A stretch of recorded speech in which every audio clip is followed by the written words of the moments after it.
Сапиас орчны нэгтгийа. За Solutions нэгжийн маркетингийн албан. За манай маркетингийн албан яг бие биений ойлгож нэгдэж ажилладаг гэр бүл шиг хамт олон юм аа.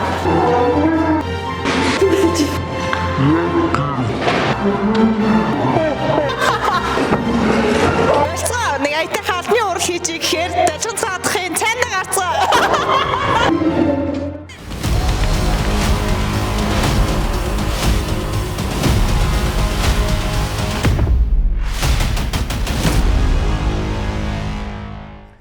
Чимэг байцгаа. Энэ хүн бол алдарт бат цэцэг буюу робо хадагтай. Яагаад алдартай вэ гэж үү?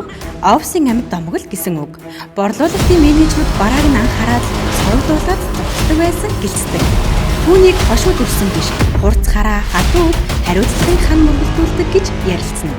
Бат цэцэг өглөө чимээгүйхэн гэхдээ сүр дулаантай алхасаар ширээнийхээ ард сууна. Тэгээд л ажлын фронт руугаа дайралт хийндээ. План, тайлан, мэйл, тоо баримт гээд бүгдийг нь ёсоор нь нугалж орхино. Харин албаны дөрвөн хүн бол түүнийг амар тайван суулгана гэж байхгүй. Энийг яах вэ? Тэрийг яах вэ? Төлбөрийн хүсэлд батлаад өгөөрэй. Тэр Excel-ийг та шалгасан уу? Энэ их бэлтгэл болж байна уу гэдэл нэг л мэдэхэд бат цэцэг яг л төв штабын командлагч шиг 4 зүг 8 зогсоос ирэх галын шугамыг нэгэн зэрэг удирдах сууна. Энэ бол царайлаг хүслэн. Гэхдээ тэрээр царайны сайхнаар цай сүлэхгүй л гэдэг. Хүсэл нэг ажил эхлүүлэхээрээ би эхэлсэн л бол дуусгана гэж зүтгээд ард нь гардаг. Гэхдээ түүний ааш заримдаа хэцүү. Ааш нь гэнэт огцом эргэж албаны уур амьсгалыг 180 градус эргүүлнэ. Ажлынхан ширээ шиг сэтгэл санаа нь хизээж 50 байж үзээгүй. Тиймдээч албаных нь өнөөдөр хүслэн ааштай горимд оржтэй гэж шивнэлтэн. Харин өглөө ажилд ирэхдээ л хүслэн ямар дүрээр орж ирэх нь тодорхой байдаг.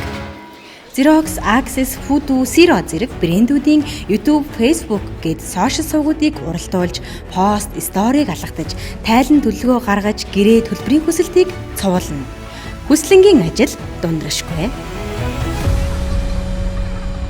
Харин энэ бол манай стиллэг анар. Түүнийг анхаарсан хүн бүрэл дизайнер гэж мэддэг. Бараг л мэрэгжил нь өөрөөс нь үнэртэйд байгаа юм шүү. Анарын өглөө хэрхэн эхэлдэг вэ гэвэл тэрээр өглөөний кофегоо уугаагүй бол маш аюултай.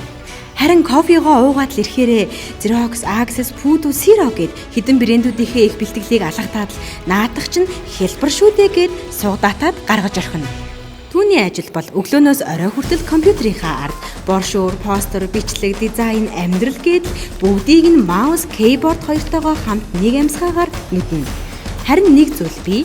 Хийвэл ганган хийн, үгүй бол хизээж хийхгүй шүү гэж зөрүүлнэ. Гэхдээ энэ бол нууц. Энэ бол Жавхланд Жавзаа. Манай албаны донжтой дизайнер. Хүмүүс түүнийг их л төлөв даруй гэж боддог. Гэхдээ яг үнэндээ бол даруухан биш ээ. Тэрээр өглөө бүр алхаа гიშгэн цог золбоотой эерэг энерги засруулж ажилдаа ирнэ. Хэрвээ албаных нь унтаа байдалтай байвал Жавзаа л сэргийнэ. Энэ бол түүний нууцлаг авьяас. Тэр ширээнийхээ ард сунгуутаал жихвчээ зүүж ажилдаа шумбан орноо.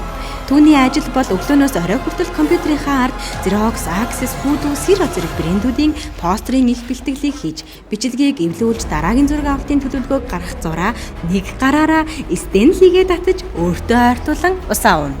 Дизайнеруудын ажил дуусашгүй. Жавзаа бол юугч, юугаарч хизээж хамаагүй алмаз болгож мэдхэл хүн.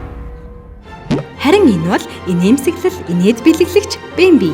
CRM гэдэг бол уйтгартай систем биш харин Bambi-гийн инээд шиг тод харилцаа юм гэж албаных нь хэлдэг гинлээ.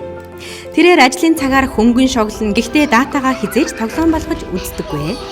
Түүний дэлгэцээр харилцагчийн нэр, утас, имэйл, борлуулалтын сэжин бүр нь яг л анхны болцоо шиг нарийн тэмдэглэгдсэн байдаг.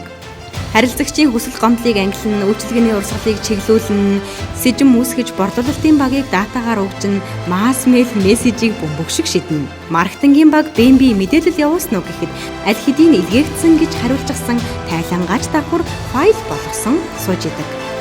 Харин завсралга болгоноор тэрээр хөгжилтэй хөгтөө яриа ярьж албаныхаа энергийг нэмдэг гинлээ. Ток. За маркетингийн албан нь компани борлуулалтыг нэмэгдүүлэх, брэндүүдийн танигдлагыг нэмэгдүүлэхэд чиглэж үйл ажиллагаа явуулдаг байгаа. Тийм учраас та бүхэн маань маркетингаас хийж байгаа контент бүтээлүүдээ шеэр хийж бусдад түгээж бидэнд дэмжлэг болоорой. Баярлалаа.